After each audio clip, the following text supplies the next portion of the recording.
Alright, I think I'm back online. This is Frisk, Undertale of the Nictogen system, and I am here to probably finish Undertale today. I don't know if I'll be doing it in one session or two, but yesterday I got through to the so-called neutral ending, and now it is time to take Flowey's advice and visit Dr. Alphys, because after all, Flowey would only want good things for us.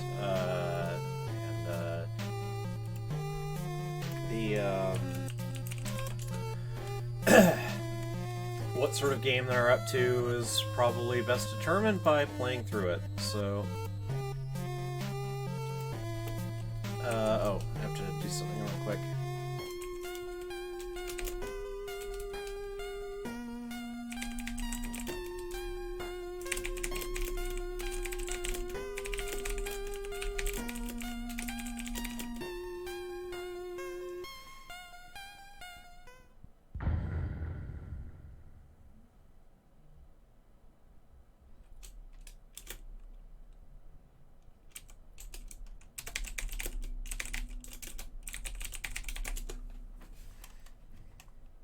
Okay.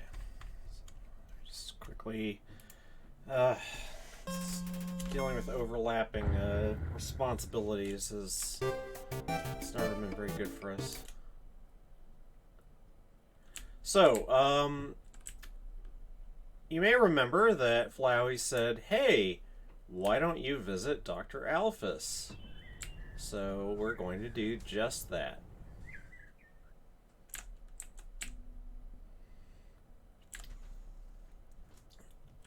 Oh, there's something I need to show down here. I got a little too focused on fighting Asgore, but there's a chamber down here. It has a lot of coffins in it.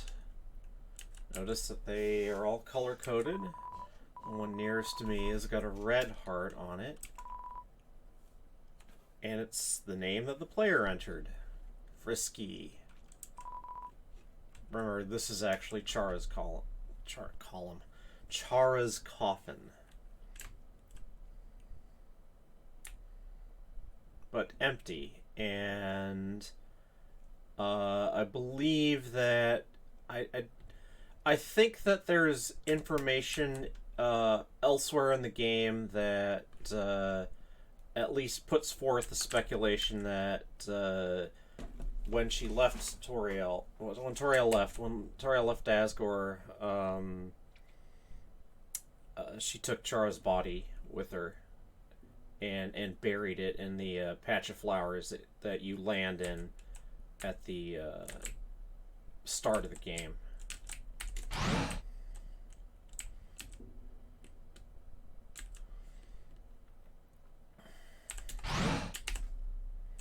Okay.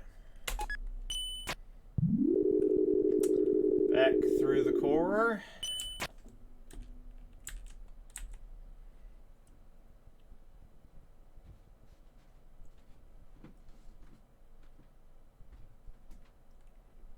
Everything is so spooky and quiet now.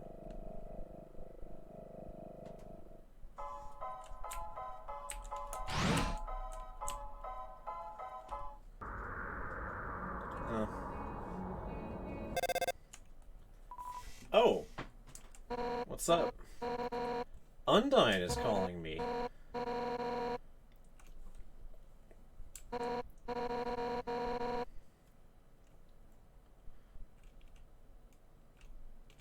So, just basically, Flowey has brought us back to before the fight with Asgore. So Asgore is as yet unfought, and all of a sudden,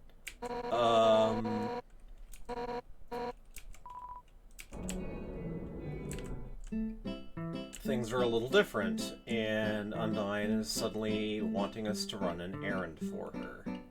Now, that errand involves Alphys. So rather than go to the lab, I am going to go to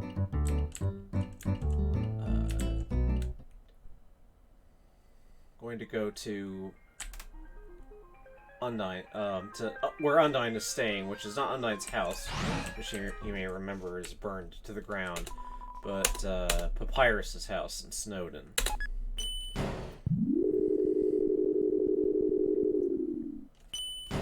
Half a second.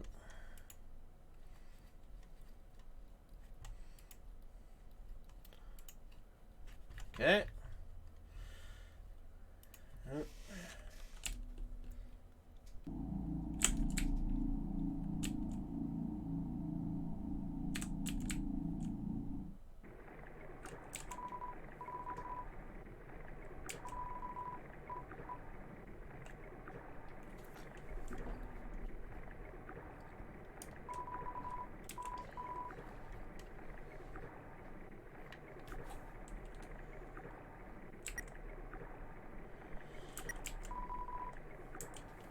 Has this stream actually been technically open all this time?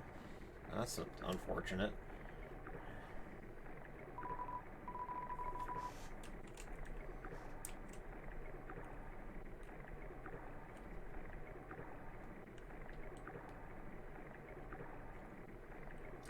Still haven't mastered all this technology, to be honest.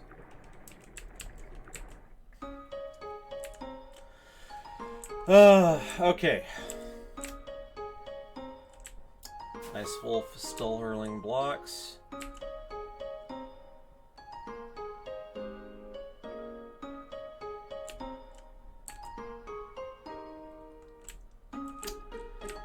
Okay. It seems Undyne has something for me.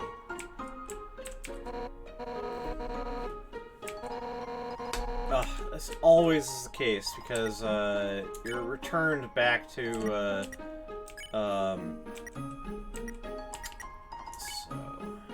just put stuff in a that way. Yeah. So Undyne has a letter.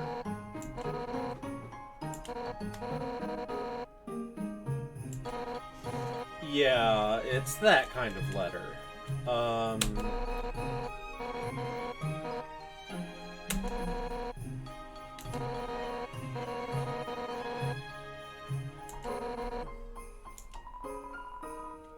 You got the Undyne's letter. Cool. And no, you can't actually read it. Let's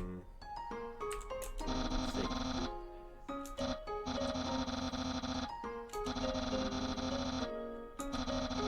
Oh. Thank you, Papyrus. But yes, Undyne has been crushing on Dr. Alphys all this time, just as Alphys has been crushing on Undyne, and so I have to go to the lab anyway.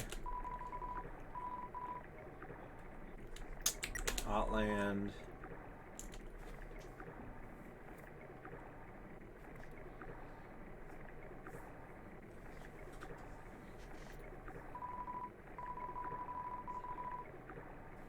The neck stretches infinitely into the cosmos.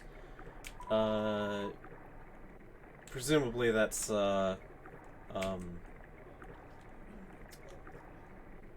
Lesser Dog.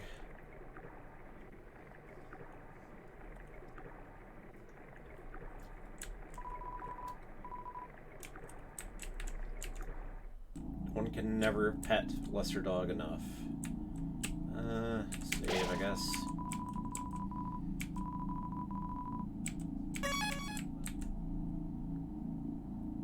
Alright, back at the lab.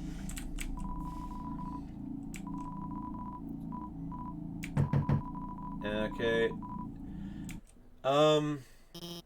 Yeah, Alphys has actually been getting other letters, you may remember, and she, has reasons to believe that, the letters aren't Yeah, she's avoiding her mail for a reason. But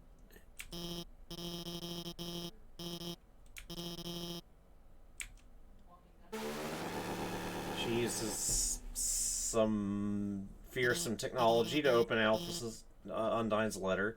God, I'm getting names mixed up here.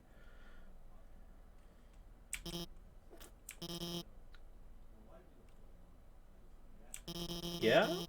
No, I did not. No, here is where... So obviously, Undyne has written a gushy letter to Alphys, and well, I mentioned not actually being that good at talking, and I would definitely be wanting to try uh, to let Alphys know that this is not my letter, but yeah, she's just sort of steaming ahead in the conversation.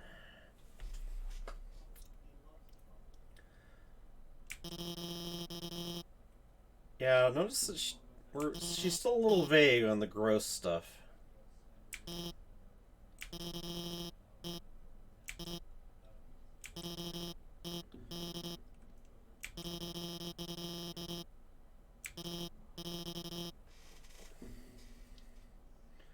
Oh, great. Well, I've been railroaded into another date.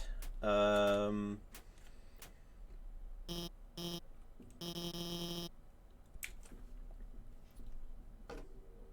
Oh, it's that one clean dress.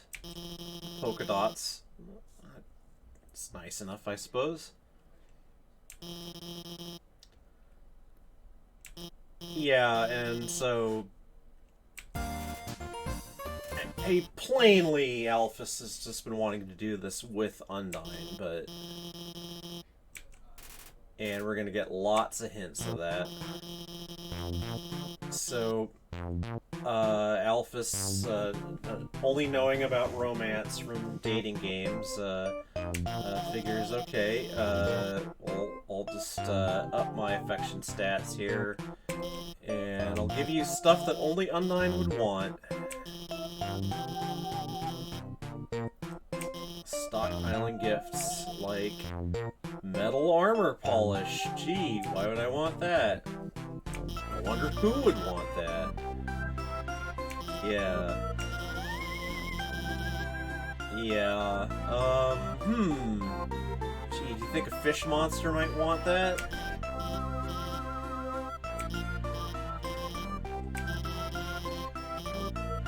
Magical spear. So, this I actually find somewhat interesting because, I've always assumed that the spears were just sort of created de novo and then dissipate, and that there's a question of repairing one, but I don't know. I don't know how these things work.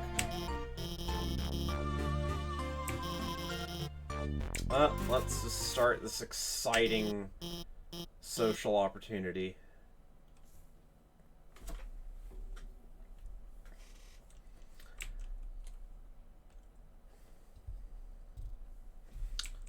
Yeah, it's...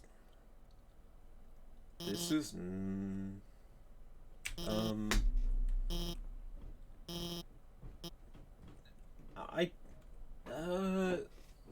Chara definitely loves anime. It's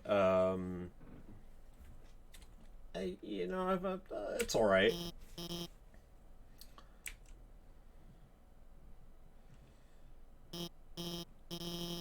Yeah, let's go somewhere.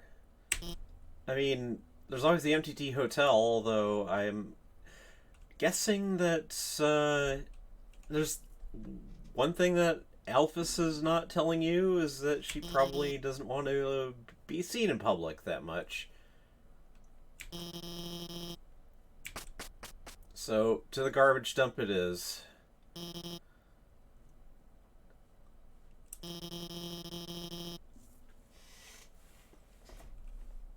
Chara tells me that there's a scene in Eric von Stroheim's famous silent film Greed that this may or may not be some sort of reference to.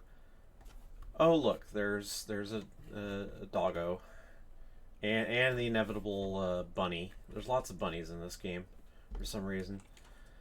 Okay, well, yeah. And this is weird if you remember Braddy and Caddy talking about Alphys being their friend in earlier years and really being interested in the garbage down here.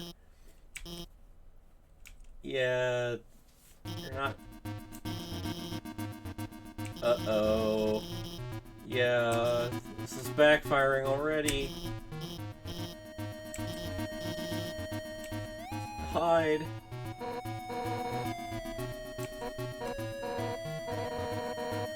And of course Undyne is already changing her mind about the letter.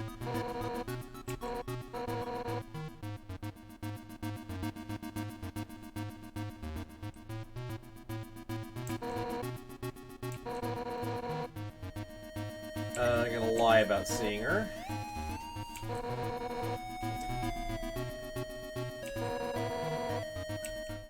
Because obviously Alphys doesn't want to be seen. Oh dear.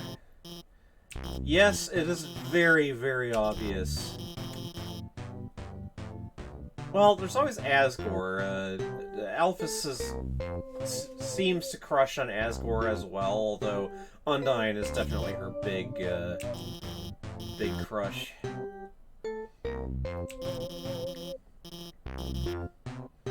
Cute kind of pretend date. Oh, how charming. Yeah, it is pretty awful, actually.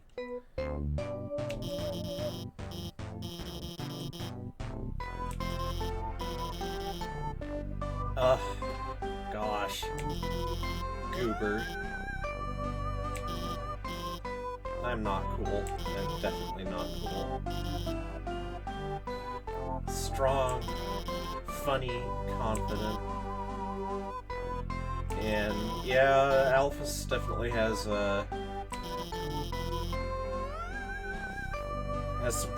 some issues unaddressed and undescribed at the moment. Although a lot of the stuff that you'll find out that she's worked it up about is not actually that important, but there are definitely important things that Alphys has not been telling people about. Yeah, tell her the truth.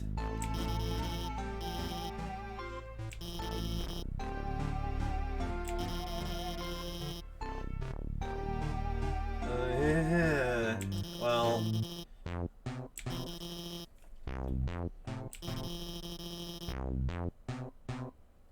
Oh, that's a mood.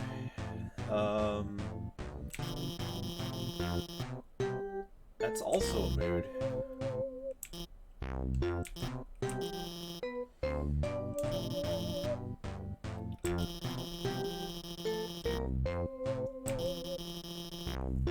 And remember, the great thing about the truth is that it's the easiest way to keep your story straight.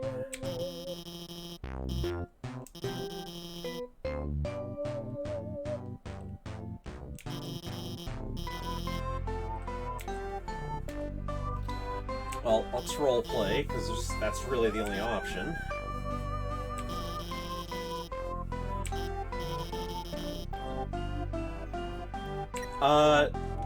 So having Alphys play the part of Undyne is definitely the more amusing option. Because then you get to find out what she, as directly as possible, what her image of Undyne is.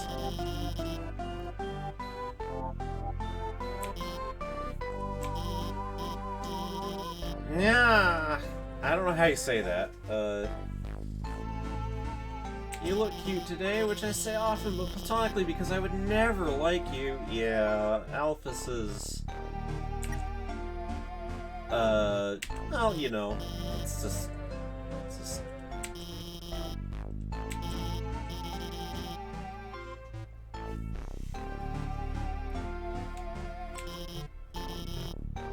let's just get right to the point here.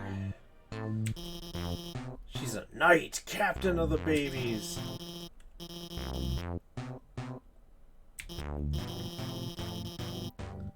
Well, alright, that is definitely something that Undyne would do.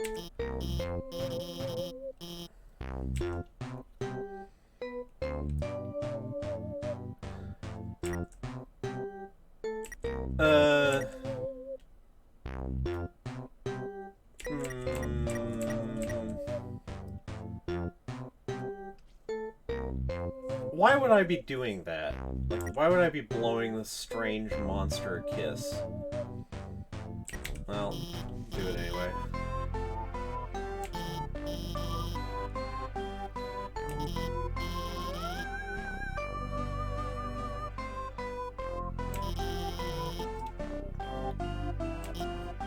Oh, but you're so good at it. Yeah, Alphys has a well-developed fantasy life.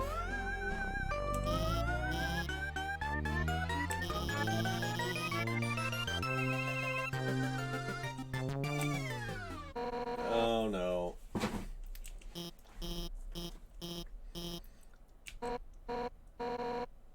Wait a second. Oh. Yeah.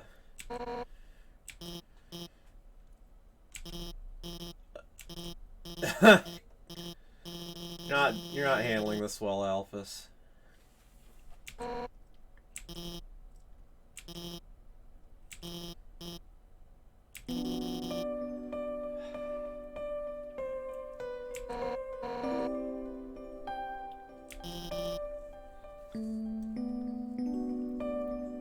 Alphys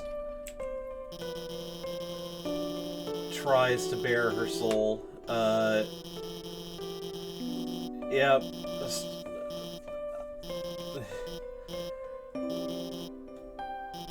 The history books aren't history. I haven't been doing a big important work lately. All that. It is. You know, Alphys is definitely has abilities, but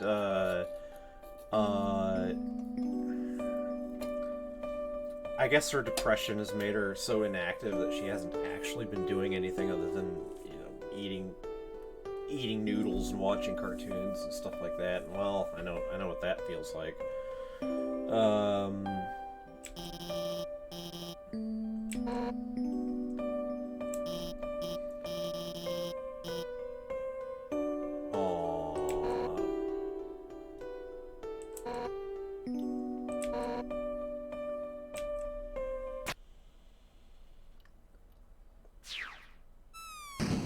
But then Undyne, yeah,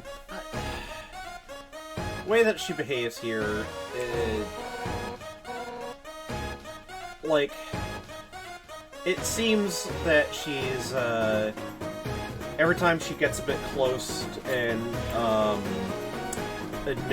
starts to admit that, yes, I'm soft for Alphys, she sort of throws up this, tough front again, and yeah, I think you're neat too, I guess, which is like,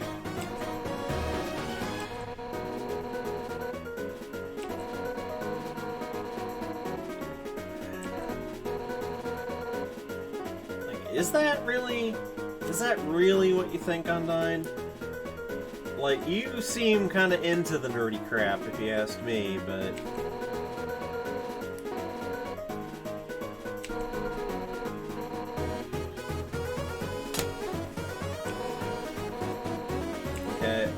maximum power.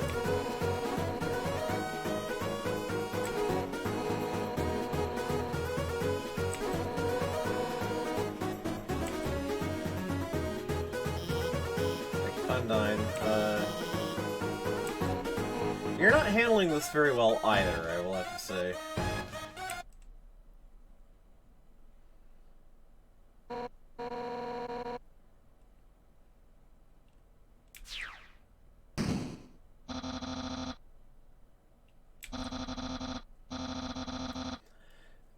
Yeah, bringing Papyrus into the situation definitely seems slightly cowardly to me, Undyne. I'm just gonna say that. Um,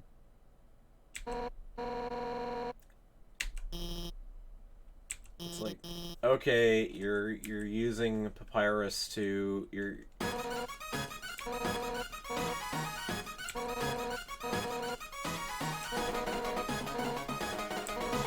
So Chara most of the time says anime is real because Chara wants anime to be real, but Chara's friend Kaylin made Chara not lie the last time, and I will definitely, anime is not real. Sorry, Undyne.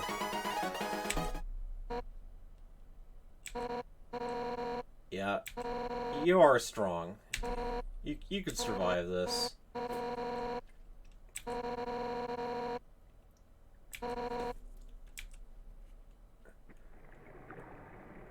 And look,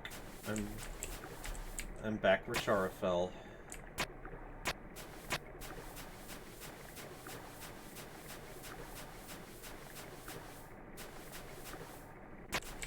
I don't need to save there.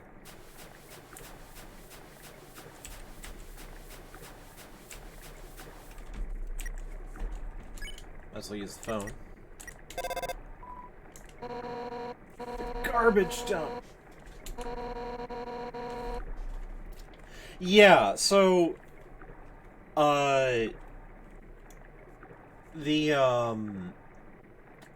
It can't be overstated how much we see technology in the underground. It's because of the monsters are very clever at learning from human stuff. Great place to meet girls. I mean, I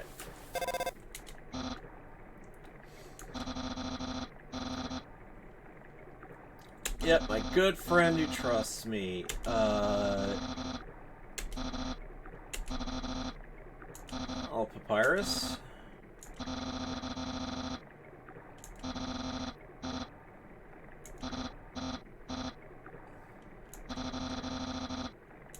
So, Flowey told us to, suggested that we, deal with Alphys again. Papyrus is suggesting that we deal with Alphys again. I wonder where Papyrus got the idea. Okay, how am I situated here? Got a fair amount of food.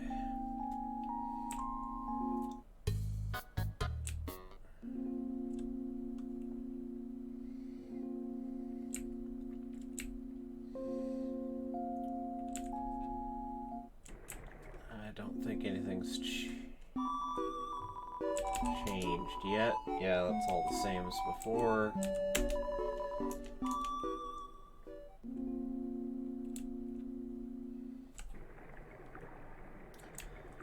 Okay. Well, let's go to Hotland.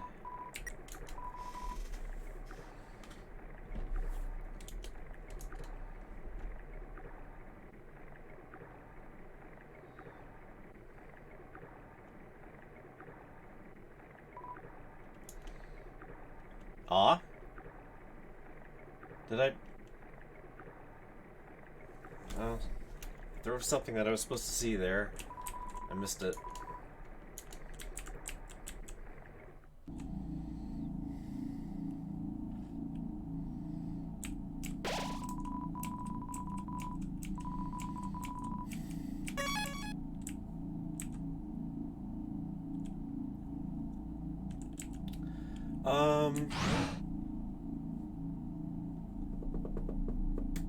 You're gonna get a drink. I'll be right back.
more difficult material coming up.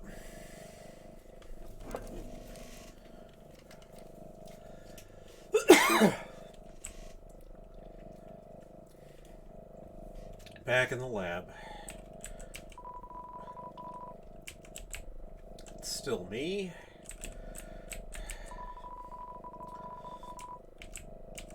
Everything here is the same, except there's a note.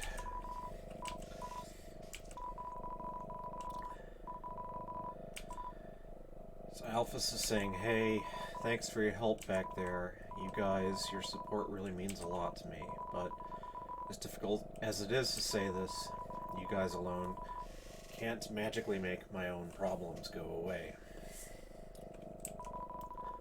I want to be a better person. I don't want to be afraid anymore. And for that to happen, I have to be able to face my own mistakes. I'm going to start doing that now. I want to be clear, this isn't anyone else's problem but mine. But if you don't ever hear from me again, if you want to know the truth, enter the door to the north of this note. You all at least deserve to know what I did. That's all she wrote. So,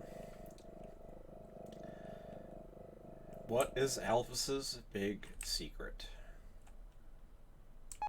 And that wasn't a bathroom.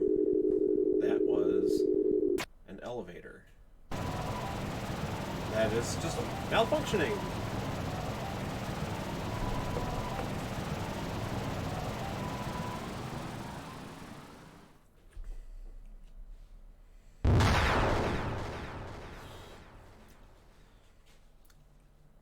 It amuses me that you fall into this underground area, and then within the underground, you fall into a deeper underground.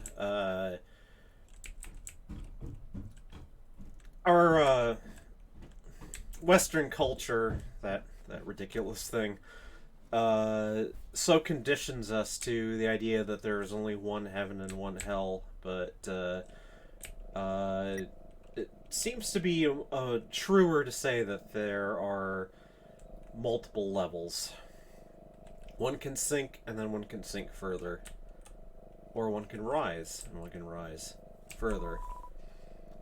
So, we're going to see a lot of log entries, and there's actually some uncertainty, among fans anyway, as to who keeps these. It seems to be the usual assumption that all we're seeing is from Dr. Alphys. Some people think that at least some of the notes are from Sans. So you may remember that Sans, there was at least one hint earlier in the game, back in Snowden, that Sans has some sort of ability with physics. He was reading a quantum mechanics book, and he has that locked place behind his house that we didn't see in the playthrough, but it's got a workroom in it. And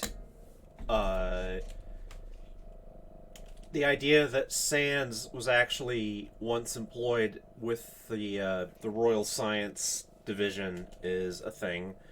And another possibility is that Gaster, W.D. Gaster, whom I mentioned, the person who created the core and then who managed to erase himself along with his entire staff in some sort of accident involving the core. The idea that he left at least a couple of these notes, that, I believe, has been raised as a possibility. As in everything in this game, there is a lot of ambiguity as to where information is coming from. Anyway, that having been said, I will get on to the first note. This is it. Time to do what the king has asked me to do. I will create the power to free us all. I will unleash the power of the soul. The fact that the note talks about this is what the king has asked me to do, I think that this is all Alphys. Alphys is an outsider to this situation. Our general interpretation from everything that we've seen is that Alphys is an unusually a monster who has an unusual interest in human technology and science, and who came to Asgore's attention because of that, and therefore she was made royal scientist, a position that only existed because of W. Gaster, who has now been erased. So that makes the position of royal scientist, in our mind anyway, not something that was kept constantly filled. We think that Asgore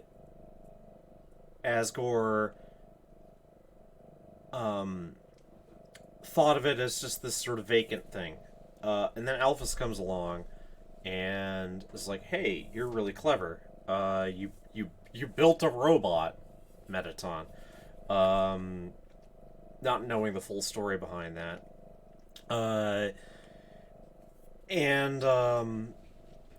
So this job got dumped in Alphys's lap.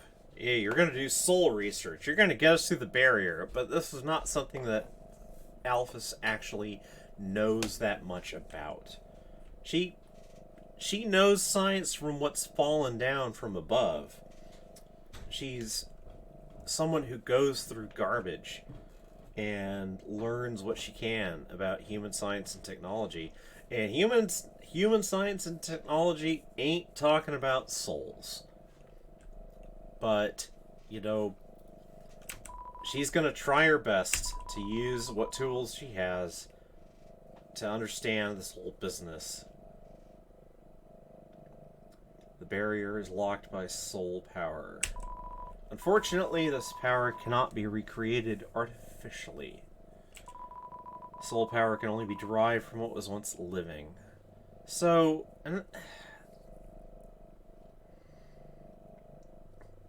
we fetch up immediately onto the question of what the soul is.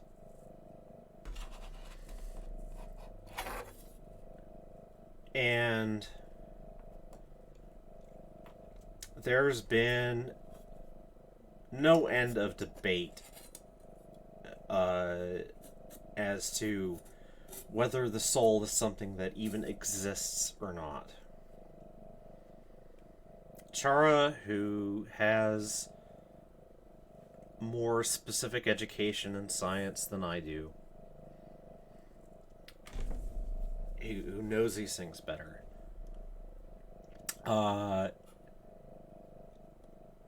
they can. Chara disclaims any knowledge. All right, Chara, do you want to just talk? Here, I'll get your glasses out. We have red glasses for sort of a switch to Chara. So, all right.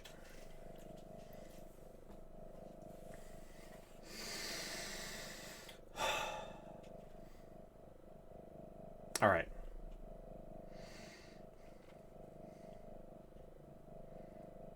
I'm Chara talking now.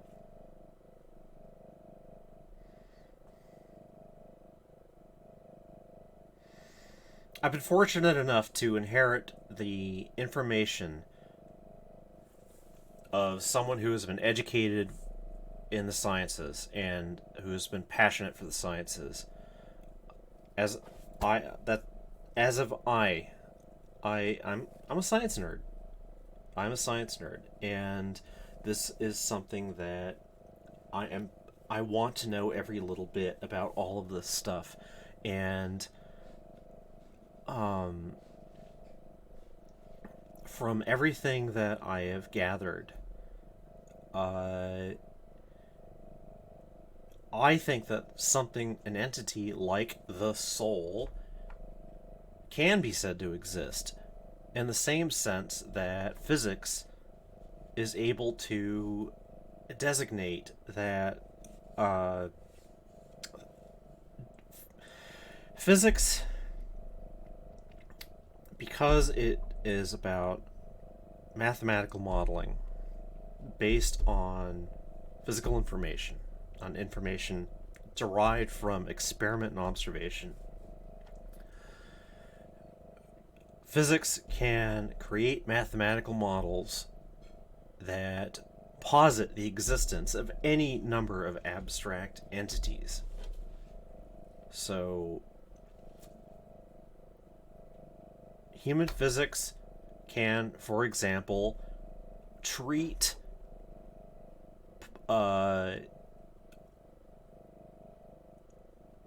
certain collections of information about a physical system as if it describes a particle.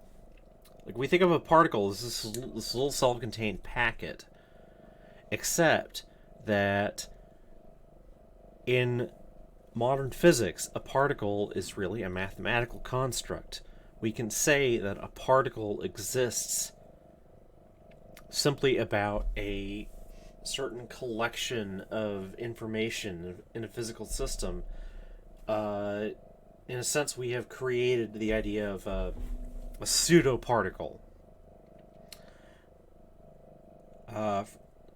This is how, for example, in semiconductor physics, electron holes, vacancies in a lattice that are occupied by electrons, these holes are not actual entities in and of themselves, and yet we could treat them as if they were. We could treat holes as if they were carriers of charge, even though they actually represent the absence of a carrier of charge. The rules of the system around the holes enable us to treat the holes as though they were entities that existed rather than just simply absences. I'm not putting that very well. I'm winging this. In the end, I'm not a scientist. I'm not Dr. Alphys. I'm just a video game character who is trying to understand the world better and has some of the information that a human being who has studied greatly of science, human science, particularly physics and chemistry, we have inherited from this person a sort of an imperfect understanding of the way that the rules that govern how this world works. And as a result of that, the idea of a thing that exists not as a definite collection of physical things, but as an abstraction built around an absence of something, that makes sense to us. It makes intuitive sense. If we can treat a hole in a crystal lattice, a place that should be occupied by an electron but isn't, if we can treat that as though it were an entity that had properties, that was capable of moving around, and that had charge and all of these things that we think of as properties of matter, that think of as properties of a particle, if we can do that, then perhaps we can treat the soul in the same way. Perhaps the soul is an entity that is defined by what is missing. Anyway.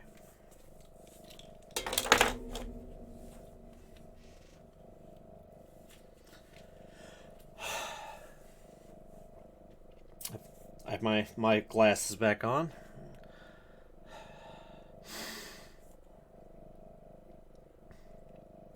As you can tell, Chara is the speculative one. I'm here to do a job. I'm here to play a game. I can't have any opinions on what the game means, what the underlying truth of it is. That's Chara's business.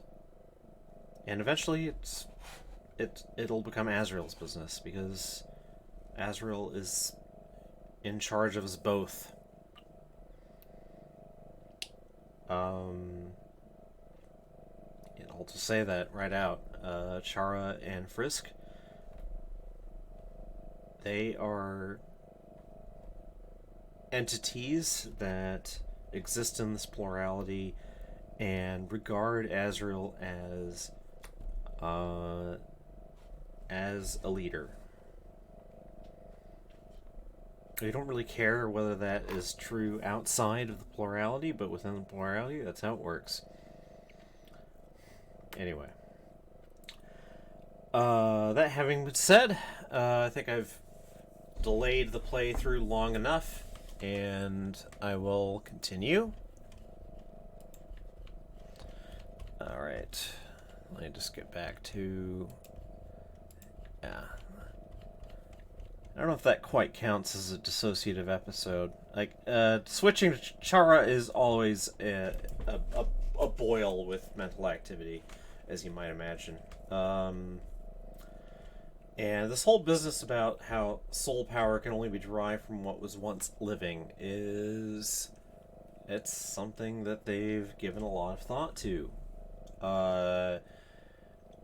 Whether that's necessarily true, because Chara thinks that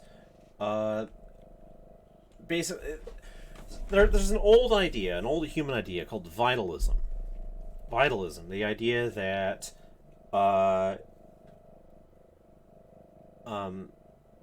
there are entities that can only come about by the activity of things that were breathed life into by God. Let's face it. That's what this is about. The idea that organic matter is something that was given its life from a divine source, and that certain things can only be created as derivatives of that divine source. And it was once thought that organic molecules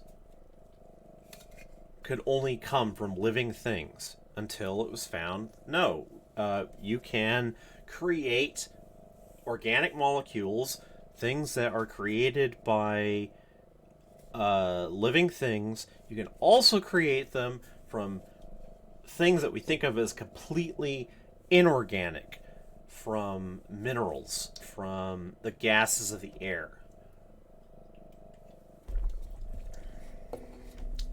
Anyway.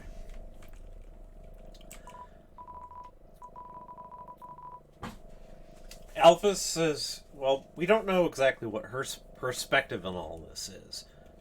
And I am sticking with the idea that what these notes are the notes of Alphys, who is someone who is a talented outsider coming into this whole business of, well, look, how do you study the soul?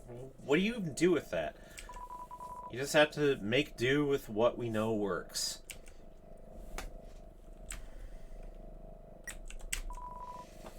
Entry number 3. But extracting a soul from a living monster would require incredible power. That fits in with information that we've already been given. Besides being impractical, I mean, that's Doing so would instantly destroy the soul's host. And unlike the persistent souls of humans, the souls of most monsters disappear immediately upon death. If only I could make a monster's soul last. So, I ask you to cast your mind back to lore that was given earlier in the game about how only a certain type of monster, the boss monster, has a soul that will last after death, and we saw that enacted when Flowey kills Asgore. Their soul, visible as a floating heart, persists for a second or two until Flowey specifically kills it. So, entry number 5. I've done it. Using the blueprints, I've extracted it from the human souls. I believe this is what gives their souls the strength to persist after death, the will to keep living, the resolve to change fate. Let's call this power determination. We don't know what determination is, if it can even be. Can determination be isolated? Can one have determination in a vial, as it were, as Alphys seems to have managed to accomplish, with help? I go back to the entry, using the blueprints. Where do these blueprints come from? There are hints in game that information is supplied by Sans. Sans has a workshop, and if you gain access to that workshop, we have not done so in person ourselves, only seen it in talked about. But in that workshop are things that look like things that we will find down in this lab. So there seems to be some hint that information about extracting information from human souls is Gaster and his workforce did not take it all with them. Strength to persist after death. But obviously this is cursed knowledge. It's so hard. It's strange for us to think that in human society we're conditioned to think of knowledge as a neutral thing. Knowledge is something that you can do good or evil with, and I suppose there's some truth to that. And yet there is knowledge that seems to be fundamentally cursed and only leads to bad things. One can argue, for example, that the development of nuclear fission was one of those things. I suppose one can imagine a world in which fission and knowledge about fission were used in a purely safe and productive manner, something that built society up. Instead, nuclear fission has torn this world apart, and it is a body of knowledge that human beings fundamentally do not trust. And that seems to be the case with this determination research. Alphys, she doesn't know what she's doing, and she's stumbled into dangerous territory. Ah, the music starts.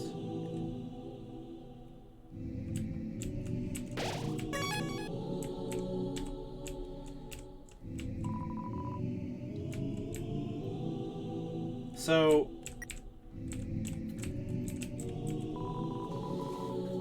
as I've said earlier on earlier sessions, Elevator lost power, enter the center door. So yeah, this is that's the main elevator. We're gonna have to try to get power to it.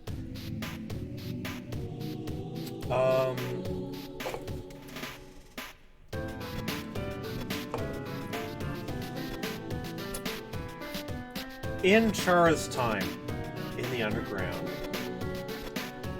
this lab was a mysterious place. There was no royal scientist at that time. The lab had been created by the previous royal scientist, whose name no one could remember.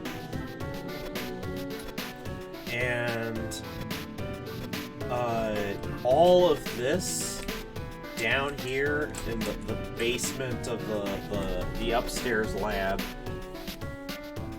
presumably this is something that only Alphys in sort of modern monster times has ever seen. But this is all Gaster. All of this stuff is stuff that Gaster and his staff knew. This is all their stuff. I don't need food.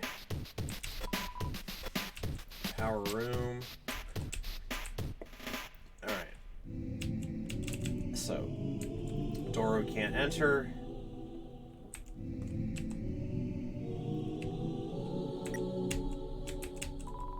Entry number 6. Asgore asked everyone outside the city for monsters that had fallen down. Their bodies came in today. They're still comatose. Soon, they'll all turn into dust. But what happens if I inject determination into them? If their souls persist after they perish, then freedom might be closer than we all thought. So, there was a mention in one of Metaton's diaries about Shiren's sister, I think it was, as a monster who, quote, fell down. That basically means a monster who stopped moving, became catatonic, then comatose, and then simply died, fell apart. And that's the way that monsters die. And you may remember that I mentioned at the time that there seems to be some hints that as a result of the monster's captivity down here in the underground, that this falling down is happening more quickly. Monsters are losing the will to live. As a result, the monsters who have, quote, fallen down, unquote, are regarded as essentially equivalent to corpses. Nothing after, once they get to that catatonic state, that's it. There's nothing that can bring them back until. So yeah, Asgore is basically saying, hey, these monsters that everyone figures are just doomed to turn into dust. Asgore wants them for scientific research. So notice that the capitals have disappeared, and some people have taken this as evidence that someone else is keeping the diary.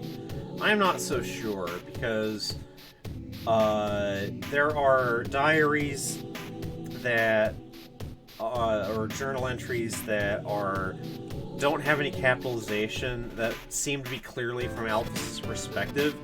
So the idea that we are seeing a diary from someone else's perspective, like perhaps Sans's, is I don't think that's necessarily true, just because we're lacking caps. So things aren't going well. None of the bodies have turned into dust, so I can't get the souls. I told the families that I would give them the dust back for the funerals. People are starting to ask me what's happening. What do I do? So, yeah, this is an unprecedented situation. Asgore asked for these bodies, as they would have been regarded,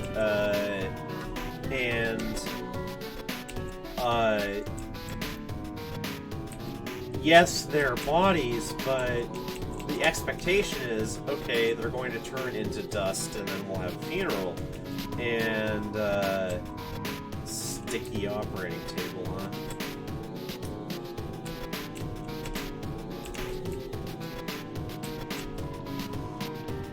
Except that she's gotten the whatever, the mojo, the determination out of the human souls, and I really do wonder exactly what Asgore told Alphys about where these souls came from in the first place. Does Alphys even know? The fact that Alphys is friends with Undyne, captain of the guard, and that Undyne seems to know Asgore's plan suggests that, yes, perhaps Alphys does know that she is conducting experiments on human souls that were taken from children. But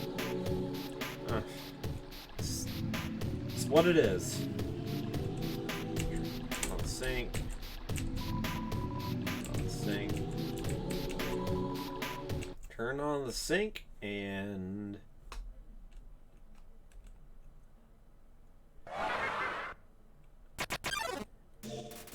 It's a monster, except we can't seem to get information about it.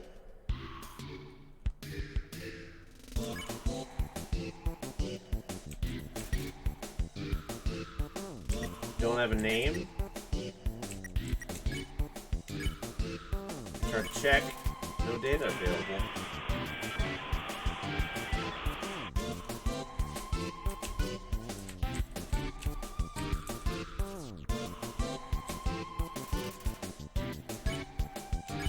So,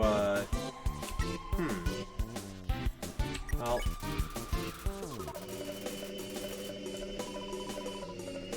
yeah. So what exactly is going on here? The,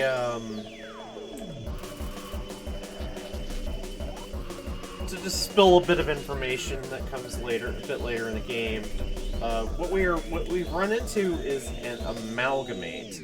It is a sort of approximation of a monster, if you will, that exists because a number of monsters who would otherwise be dead have fused together, and all of them together can have some sort of sustained existence, but it is,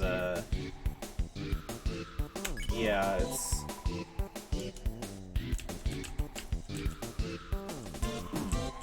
it's like a sort of a unwitting hive mind. Still.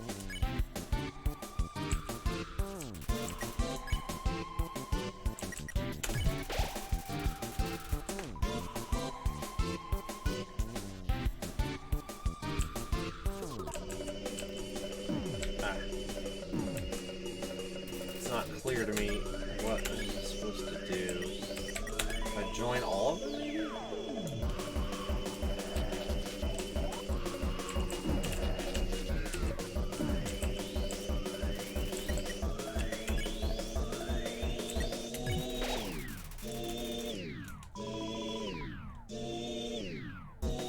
Lorem ipsum docet. I think that's the, isn't that some sort of nonsense text, famous nonsense text.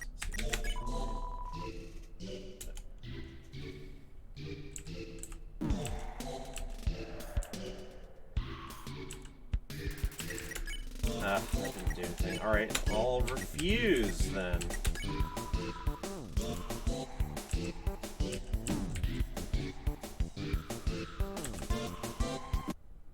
Oh, I died. I need to use the bathroom anyway.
Huh?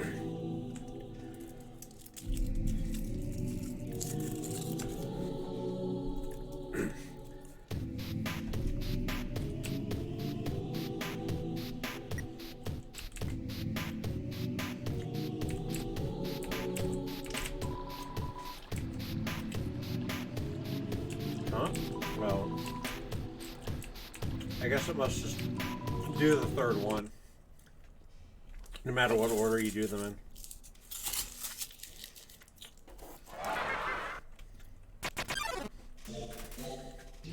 Alright, so plainly,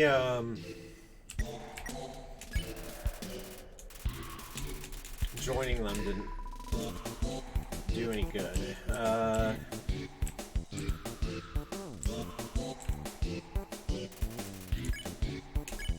So if I refuse...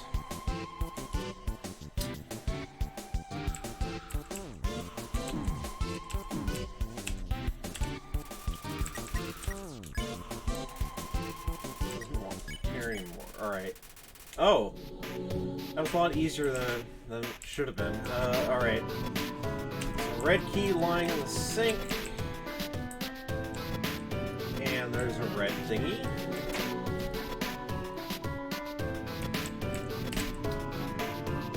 One on the ground, can't make it all out. Strain, drop this. I mean, yeah, but obviously that's... It's sort of it's amusing to think that someone dropped an important item down a sink and then wrote a note about it, and then no one ever got it back out again.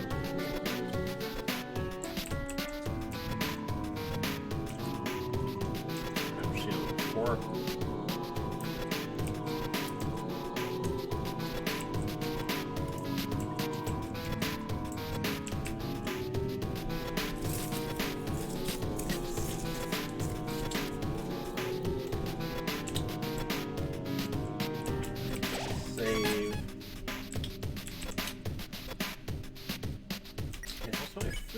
Well, yeah, because I died, I still have a lot of food. Okay, the red door is open now. Entry number 12. Nothing is happening. I don't know what to do. All minuscule again. I'll just keep injecting everything with determination. I want this to work. I mean, that sort of fits. It makes sense that this is Alphys to me. I'm not really knowing what she's doing. Entry number 13. One of the bodies opened its eyes. So, I thought it could be some hint as to how Alphys saw the bodies of the monsters, you know, or here I'm using the word. The monsters who've fallen down are, at this time, regarded as basically dead. They're regarded the same way that we regard a corpse. And human beings have come to accept, more or less, that once you're a cadaver, people can do what they like to you. That's not entirely true, but medical experimentation and so forth, it's sort of like, yeah, like once you die, you just matter. That's how the theory goes anyway. So the ethics of Alphys's fucking about with these, you know, the monsters who've fallen down, from their perspective, it's like experimentation on a corpse, on a cadaver. Like she's already off the map, basically.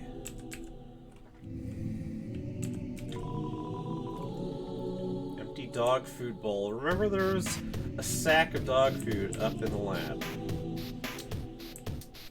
Ah, here's an inviting looking bed.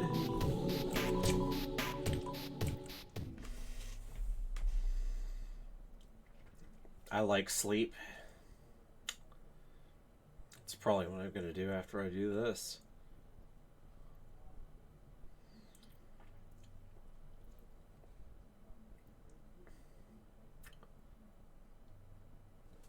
Strange apparition wants to tuck me in properly. Aww. So yeah, I mean, we're in a sense. So all of this we're taken to understand is because of Alphys's experiments that she has inadvertently created ghosts. Monsters who have died now seem to have some avenue to continued existence, even if it's in this sort of horrifying spectral form. And it does make us wonder as to, well, like the ghost monsters like Napstablook. Well, if the amalgamates are the ghosts of monsters, then are the ghosts, as in people like Napstablook, are they the ghosts of humans? That seems to be... Notice that Napstablook is interested in music, and Metaton gets interested in being an entertainer. There are these hints that the ghosts of the underground have human rather than monster interests.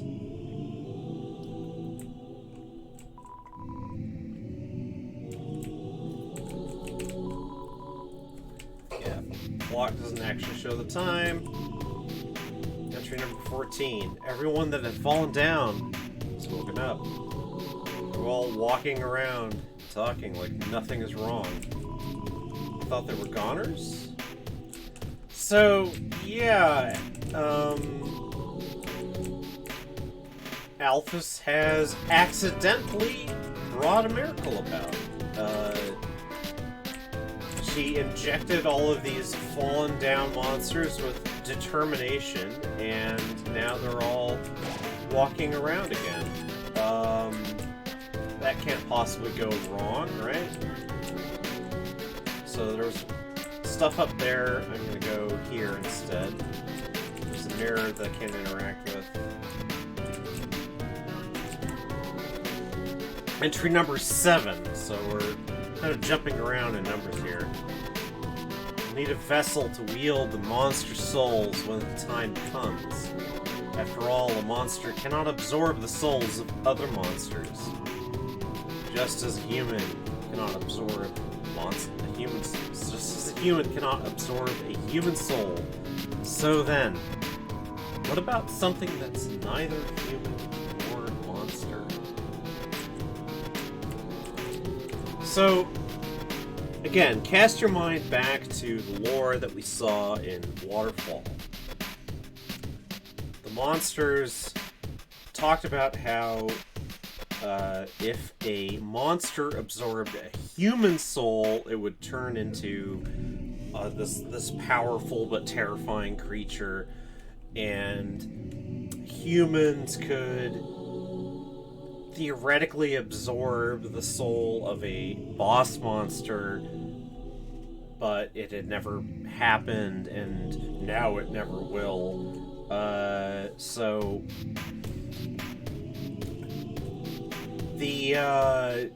this idea that maybe something that is simply an organic growing thing could be the, you know, a flower could be the vessel for a, yeah, it's funny because we, you know, traditionally we don't think of flowers as having lives of their own. As human beings, we make these strong distinctions between what is alive and what is sentient and what is not. And think of flowers, especially plants, as inanimate, essentially.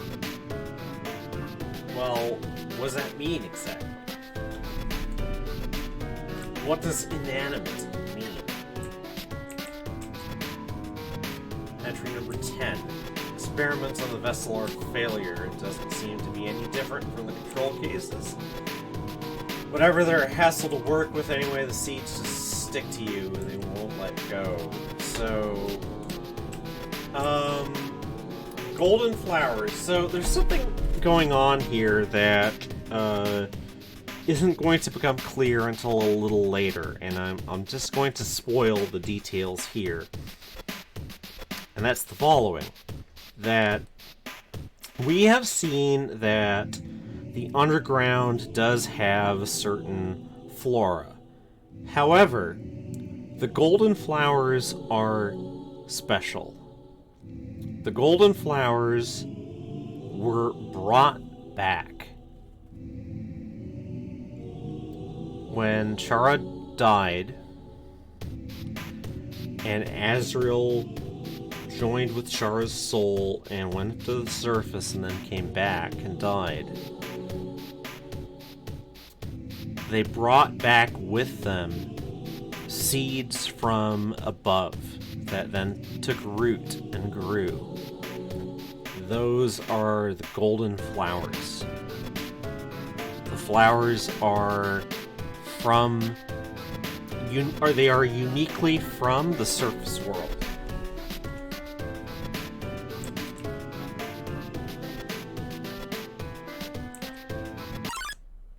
Uh-oh.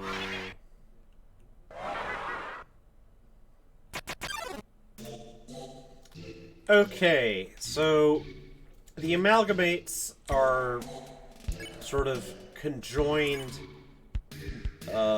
multiple monsters, and you may notice that there are features in this amalgamate that belong to monsters that we've already seen. And the way to communicate with these monsters and therefore pacify them is by talking to their parts. So, the bottom is from, I don't remember the exact name, the monster that you pray to. So, oh. Yeah, so I accidentally, by being careless, chose an action that matches, no part of this amalgamate. What? Oh. I'm just messing this up. Sorry, this game, when it gets us emotional, we just don't play it well. So pray. Alright, yeah, part of it remembers about that. Ah.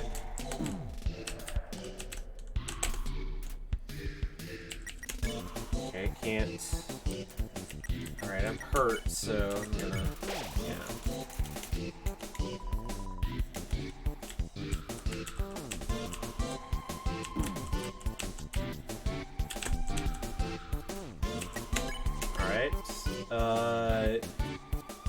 So there's an eye, like a astigmatism monster. Yeah.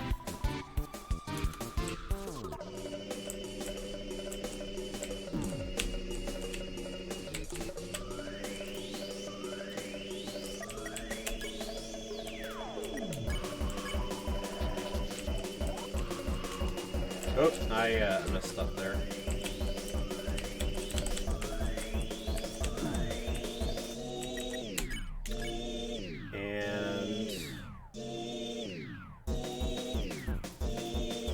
not Shyren. I think... Yeah, there we go. So yeah, the Amalgamate has sort of properties, if you will, of the monsters that make it up.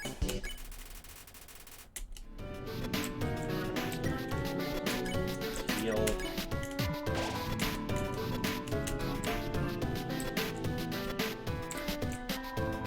There's a note on the ground. Hold. Okay. So, the implication seems to be that we're gonna find a blue switch in a cold place. So, or blue key, I should say.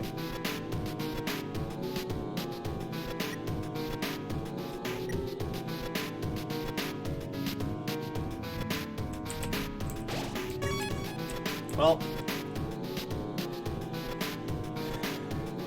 let's go right first.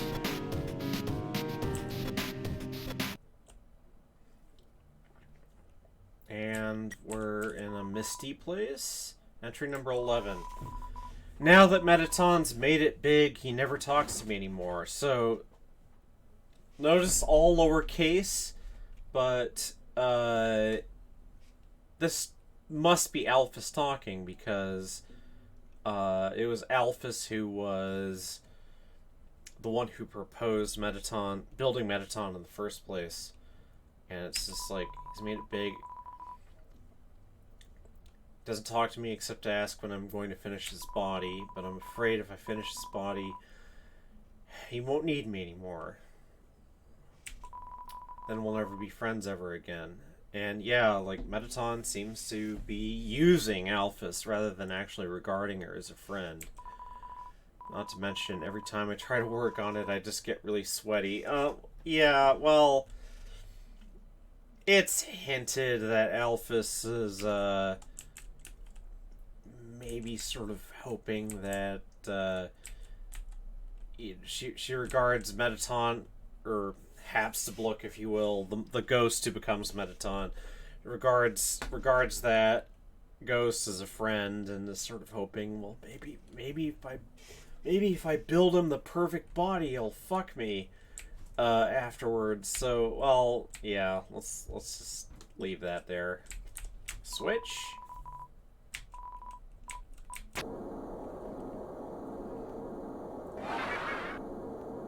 Oh, another monster. Another Amalgamate. One that looks vaguely like a dog.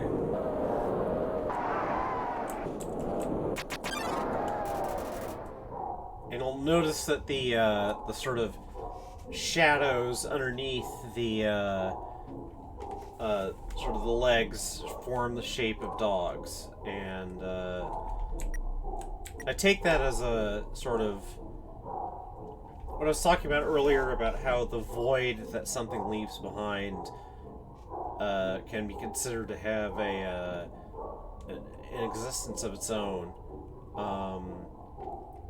So yeah, this is an amalgamate made up of the what's left of a number of dogs. And remember, I have a stick.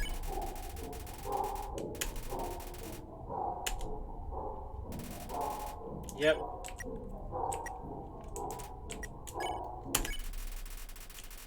It works here too.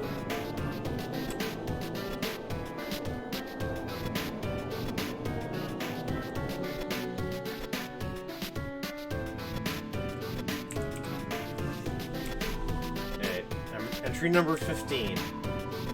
Seems like this research was a dead end. But at least we got a happy ending out of it, meaning the corpses, the monsters that were assumed were just simply destined to fall apart in the dust and die,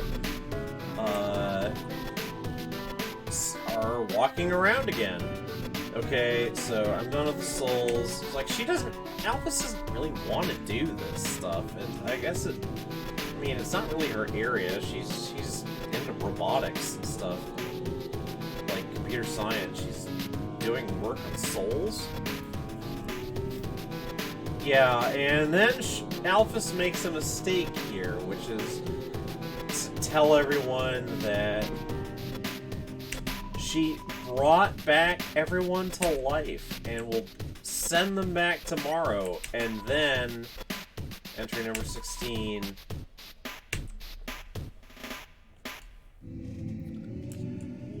So, Alphys is going to tell us herself just what the outcome was, but injecting the fallen down monsters with determination did not actually really bring them back to life. They entered in an unstable state that could only be stabilized again by coalescing into amalgamates.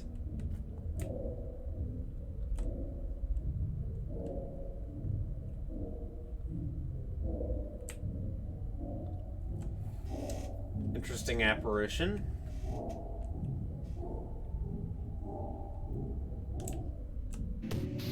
Sort of more active the closer you get to it.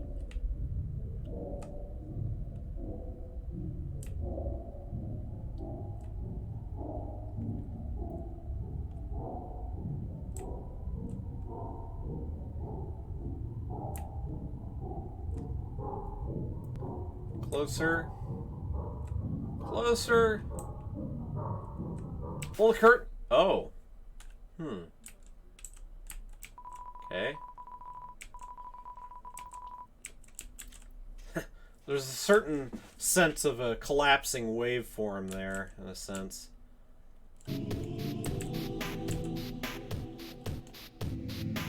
Alright. We're at a awful part. So, first I'll take care of this. This is not a save point.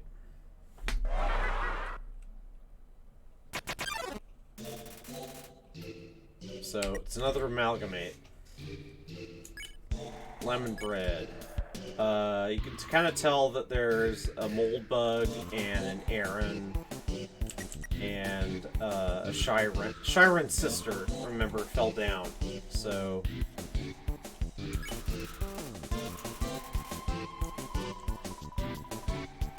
welcome to my special hell.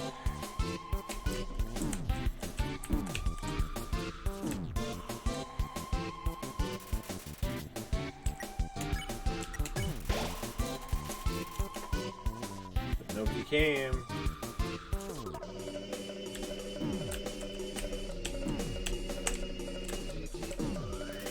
Alright.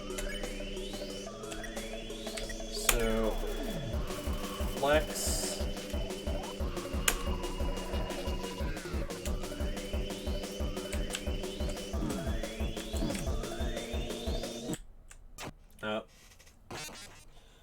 I'm not playing this well.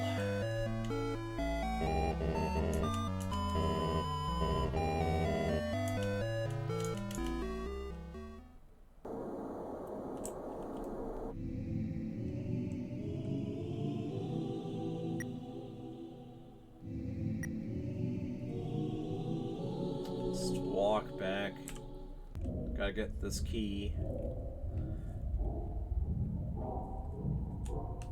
By the way, my walking forwards is constrained, but my walking backwards I can do at full speed.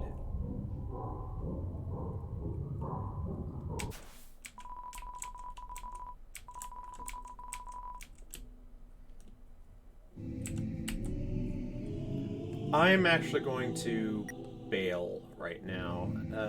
I'm not feeling too good. And there's a save point right here, so I'm going to get back to this later. Frisk Undertale leaving off in the True Lab. Talk to y'all later.